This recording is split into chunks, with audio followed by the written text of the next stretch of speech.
Hello friends, welcome to Jeevanya's kitchen. Friends, இன்றைக்கி நம்ம ரொம்ப டேஸ்டியாக ஒரு வெரைட்டி ரைஸ் செய்ய போகிறோம். சட்டுன்னு ஒரு 10 நிமிஷத்தில் செஞ்சு முடிச்சிடலாம். லஞ்ச் பாக்ஸ் கட்டுறதுக்கெலாம் ரொம்ப பர்ஃபெக்டான ஒரு ரெசிபி. இது எப்படி செய்கிறதுங்கிறத பார்க்குறதுக்கு முன்னாடி நம்ம சேனல் ஜீவன்யாஸ் கிச்சனை மறக்காமல் சப்ஸ்கிரைப் பண்ணி பக்கத்தில் இருக்க பெல் சிம்பிளையும் கிளிக் பண்ணிக்கோங்க.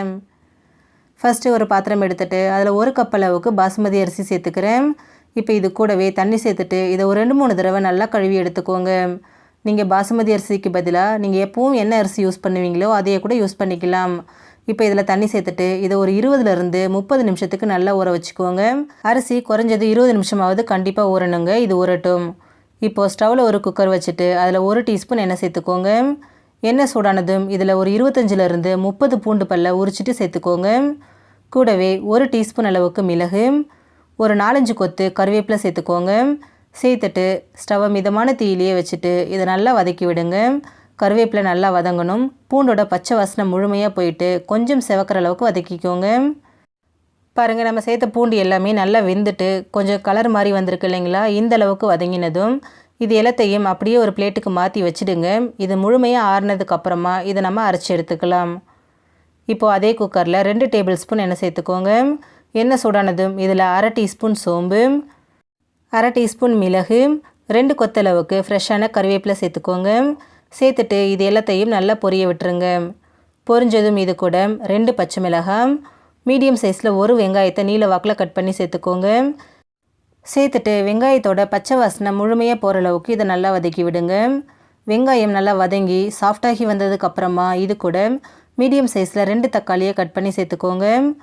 கூடவே சாப்பாட்டுக்கு தேவையான அளவு உப்பு, நான் 1 டீஸ்பூன் உப்பு சேர்த்துக்கிறேன். சேர்த்துட்டு ஸ்டவ்வை மிதமான தீயிலேயே வச்சுட்டு தக்காளியை நல்லா வதக்கி விடுங்க. தக்காளி நல்லா வதங்கி வரட்டும். அதுக்குள்ளே நம்ம வறுத்து வச்ச பொருள் எல்லாத்தையும் அரைச்சி எடுத்துக்கலாம். அதுக்கு ஒரு மிக்சர் ஜார் எடுத்துகிட்டு அதில் நம்ம வறுத்து வச்சுருக்கக்கூடிய பூண்டு, மிளகு சேர்த்துக்கோங்க. சேர்த்துட்டு இதில் தண்ணி எதுவும் சேர்க்காமல் கொரகொரப்பாக அரைச்சிக்கோங்க. பாருங்கள், இந்தளவுக்கு மிளகு வந்துட்டு ஒன்றும் பாதியமாக இருக்கணும். இந்த அளவுக்கு அரைச்சா போதும். இது அப்படியே இருக்கட்டும். இப்போ பாருங்கள், தக்காளியை நல்லா வெந்து நல்லா சாஃப்டாகி வந்திருக்கு. இந்த அளவுக்கு தக்காளி நல்லா மசிஞ்சு வந்ததுக்கப்புறமா இது கூட நம்ம வறுத்து அரைச்ச மசாலாவை சேர்த்துக்கோங்க. இது கூடவே 1/4 டீஸ்பூன் மஞ்சள் தூள், 1/2 டீஸ்பூன் கரம் மசாலா சேர்த்துக்கோங்க. நமக்கு இதில் மிளகோட காரமே சரியாக இருக்கும். ஒருவேளை உங்களுக்கு நல்லா ஸ்பைஸியாக வேணும் அப்படின்னு நினச்சிங்கன்னா ஒரு 1/2 டீஸ்பூன் அளவுக்கு மட்டும் மிளகாய் தூள் சேர்த்துக்கோங்க. சேர்த்துட்டு இது எல்லாத்தையும் நல்லா இந்த மாதிரி கலந்து கொடுங்க. மசாலா எல்லாமே நல்லா ஒன்று சேர்ந்து வரட்டும். பாருங்கள், நம்ம சேர்த்த மசாலா எல்லாமே நல்லா ஒன்று சேர்ந்து அந்த எண்ணெய் பிரிய ஆரம்பிச்சிருச்சு. இப்போ இதில் தண்ணி சேர்த்துக்கலாம். நான் 1 கப் அளவுக்கு பாசுமதி அரிசி எடுத்திருக்கேன். அதுக்கு 1/2 கப் அளவுக்கு தண்ணி சேர்த்துக்கிறேன். சேர்த்துட்டு இதை ஒரு தடவை நல்லா கலந்து விட்டுட்டு உப்பு காரம் செக் பண்ணிக்கோங்க. செக் பண்ணிவிட்டு இதை கொதிக்க விடுங்க. தண்ணி கொதித்ததுக்கப்புறமா நம்ம ஊற வச்சுருக்கக்கூடிய அரிசியை தண்ணியை வடிச்சிட்டு இதில் சேர்த்துக்கோங்க. இப்போ கடைசியாக ஒரு 1/2 லெமன் எடுத்துகிட்டு அந்த ஜூஸை மட்டும் பிழிஞ்சு இது கூட சேர்த்துக்கோங்க. சேர்த்துட்டு இது எல்லாத்தையும் நல்லா ஒரு தடவை மிக்ஸ் பண்ணி விடுங்க. மிக்ஸ் பண்ணதுக்கப்புறமா குக்கரை மூடி போட்டுருங்க. மூடி போட்டுட்டு ஒரு 2 விசில் விட்டு இதை வேக வச்சு எடுத்துக்கோங்க. 2 விசில் வந்து ப்ரெஷர் ஃபுல்லாக தானாக ரிலீஸ் ஆனதுக்கப்புறமா இதை ஓப்பன் பண்ணிக்கோங்க. பாருங்கள், சாதம் நமக்கு சூப்பராக வெந்து வந்திருக்கு. கொஞ்சம் கூட குழையில, அடிப்பிடிக்கல, ரொம்பவே பக்குவமாக வந்திருக்கு. டேஸ்ட்டும் ரொம்பவே சூப்பராக இருக்கும்.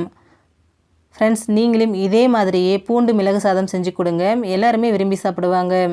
ஃப்ரெண்ட்ஸ், இந்த வீடியோ உங்களுக்கு பிடிச்சிருந்தா லைக் பண்ணுங்கள், ஷேர் பண்ணுங்கள், கமெண்ட் பண்ணுங்கள். ஜீவன்யாஸ் கிச்சனை சப்ஸ்கிரைப் பண்ணி பக்கத்தில் இருக்க பெல் சிம்பிளையும் கிளிக் பண்ணிக்கோங்க. அப்போ தான் நான் போடுற வீடியோஸோட நோட்டிஃபிகேஷன்ஸ் உடனுக்குடனே உங்களுக்கு வரும். தேங்க்யூ.